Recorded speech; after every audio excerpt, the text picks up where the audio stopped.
Oke, Assalamualaikum warahmatullahi wabarakatuh. Sebelumnya perkenalkan nama saya Kamaluddin Fauzi, saya dari kelas F21C. Kali ini saya akan menerangkan tentang materi penamaan dalam mata kuliah sistem terdistribusi. Oke, nah apa itu penamaan? Penamaan atau biasa yang disebut naming adalah proses memberikan identitas atau label untuk objek atau entitas dalam sistem. Nah, dalam sistem terdistribusi, penamaan sangat penting karena objeknya seperti file, perangkat, layanan, atau node tersebar di berbagai lokasi dan harus dapat diidentifikasi serta diakses dengan cara yang efisien. Nah, apa penamaan itu? Gunanya untuk apa? Nah, penamaan membantu satu untuk mengidentifikasi objek atau entitas. Terus, dua, lokasi, mempermudah menemukan objek. Nah, bahkan jika objek tersebut berada di lokasi fisik yang berbeda. Nah, itu nomor dua. Terus nomor tiga ada abstraksi. Nah, pengguna tidak perlu mengetahui lokasi fisik dari objek tersebut. Hanya perlu tahu namanya saja. Nah, itu penjelasan tentang apa itu penamaan tersebut. Seterusnya ada yang namanya tipe penamaan. Nah, tipe penamaan ada 5. Yang pertama yaitu namespace atau ruang nama. Yang kedua ada name resolution atau resolusi nama. Yang ketiga ada flat naming atau penamaan datar. Yang keempat ada hierarchical naming, penamaan hierarkis. Yang kelima ada attribute based naming atau penamaan berdasarkan atribut. Oke. Nah, tadi yang pertama yaitu namespace atau ruang nama. Apa itu namespace? Adalah koleksi atau kumpulan nama yang digunakan untuk mengidentifikasi objek dalam suatu sistem. Nah, setiap objek di dalam sistem diberi nama unik untuk membedakannya dari objek lain. Terus, ruang nama ini berfungsi untuk mengorganisir objek-objek tersebut sehingga dapat diakses dengan lebih mudah. Nah, itu definisi dari namespace atau ruang nama. Terus ciri-ciri namespace seperti apa? Yang pertama yaitu unik. Tiap nama dalam ruang nama harus unik agar tidak terjadi kebingungan. Yang kedua, adanya ruang lingkup. Nah, ruang lingkup tertentu yang menentukan konteks di mana nama tersebut berlaku, misalnya ruang lingkup nama domain dan DNS. Nah, itu ciri-ciri namespace. Terus yang terakhir, pemetaan. Adanya pemetaan nama di ruang nama dipetakan ke objek yang sebenarnya, seperti file, layanan, atau alamat jaringan. Contoh, namespace dalam sistem DNS, ruang nama adalah kumpulan semua nama domain, seperti example.com, google.com, dan lain-lain. Nah, yang dapat digunakan untuk mengidentifikasi situs web di internet. Terusnya pada sistem file, ruang nama terdiri dari semua file dan direktori di dalam komputer atau server. Nah, itu namespace. Selanjutnya, name resolution. Apa itu name resolution? Adalah proses menerjemahkan atau memetakan nama ke alamat atau identitas. Nah, identitas sebenarnya dari objek. Nah, karena nama seringkali digunakan sebagai abstraksi yang lebih mudah dipahami daripada fisik atau alamat objek. Resolusi nama memastikan bahwa nama tersebut dapat diterjemahkan ke informasi yang diperlukan untuk mengakses objek tersebut. Oke. Nah, proses resolusi nama biasanya melibatkan beberapa langkah nih. Yang pertama ada query.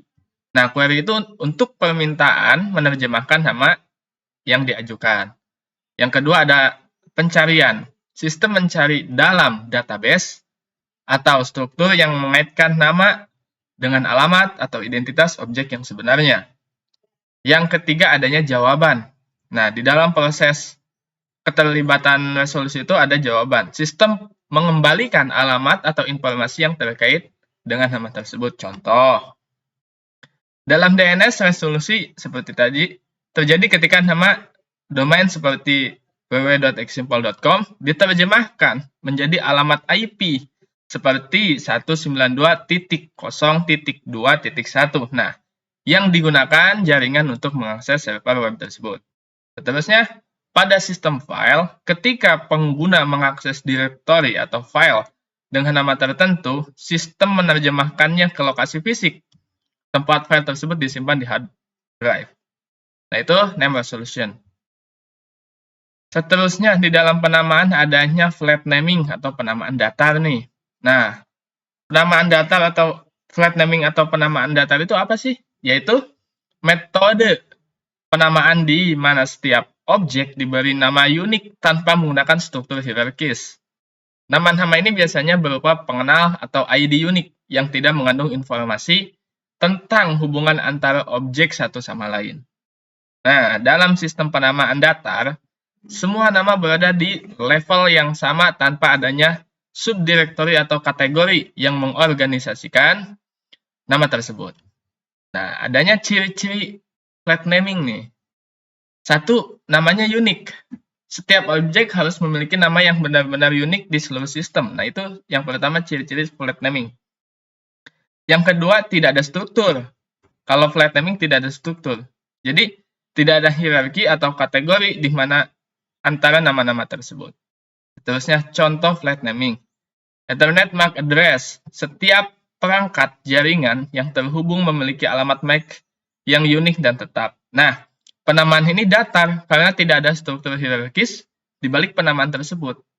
Yang kedua yaitu UUID atau Universally Unique Identifier, yaitu penggunaan UUID untuk mengidentifikasi objek seperti dokumen atau entitas di berbagai sistem juga merupakan contoh dari penamaan datar, yaitu flat naming. Selanjutnya, yaitu hierarchical naming atau penamaan hierarkis. Apa itu penamaan hierarkis? Metode penamaan yang mengorganisasikan objek dalam struktur yang terlapis atau berjenjang, seperti pohon. Nah, pada sistem penamaan ini, nama terdiri dari beberapa bagian yang diatur dalam tingkatan. Nah, bagian-bagian ini seringkali nih mengidentifikasikan lokasi atau hubungan antara objek di dalam sistem. Nah, seperti yang dua tadi, hierarchical naming juga mempunyai ciri-cirinya nih. Yang pertama, adanya struktur berjenjang. Nah, nama diatur dalam beberapa level atau tingkatan yang biasanya dipisahkan oleh karakter tertentu, misalnya titik atau garis miring. Yang kedua, pencariannya lebih mudah.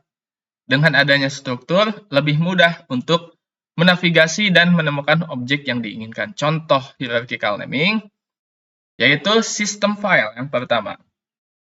Dalam sistem file komputer, file dan directory diatur dalam struktur hierarkis, misalnya file C, dokumen, project, file txt. Nah, memiliki jalur menunjukkan bahwa file tersebut berada di directory project yang berada di dalam directory dokumen di drive C.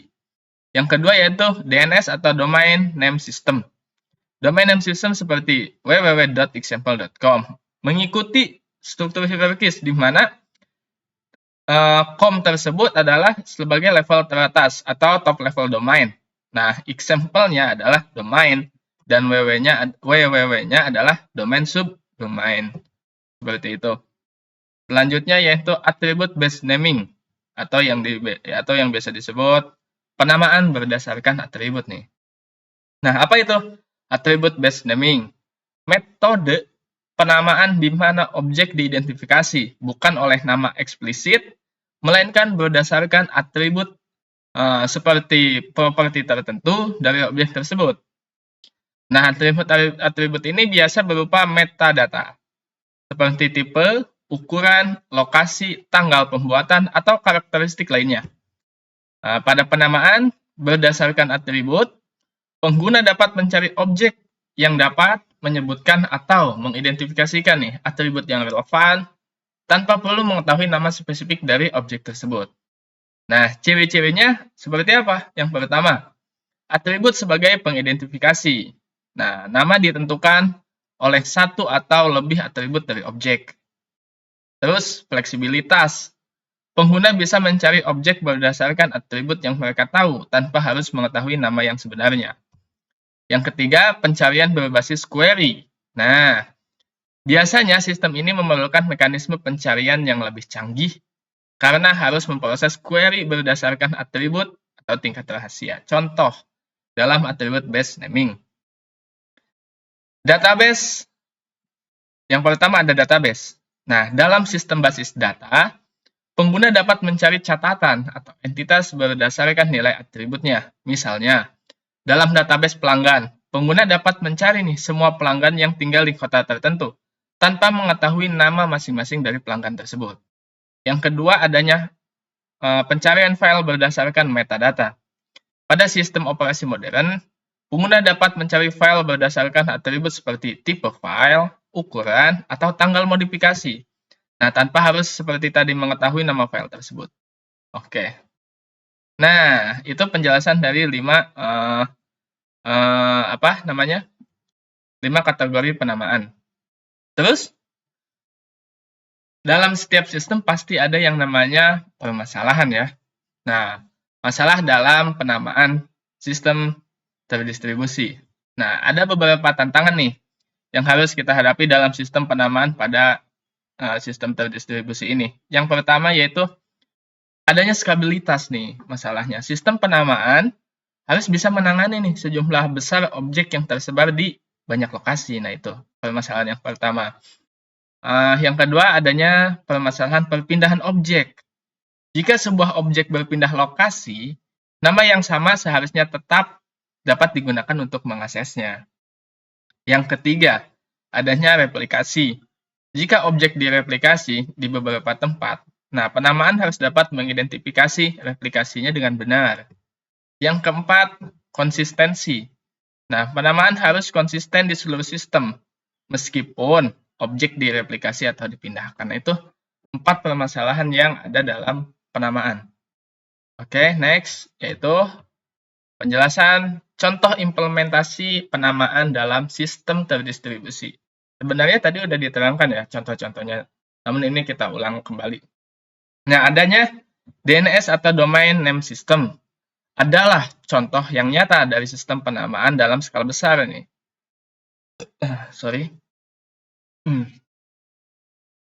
Nah, DNS digunakan untuk memetakan nama domain, seperti yang tadi, www.example.com, ke alamat IP yang terkait dengan nama domain tersebut. Nah, sistem ini menggunakan penamaan hierarkis di mana domain dibagi menjadi beberapa level, seperti adanya .com, .org, atau .net.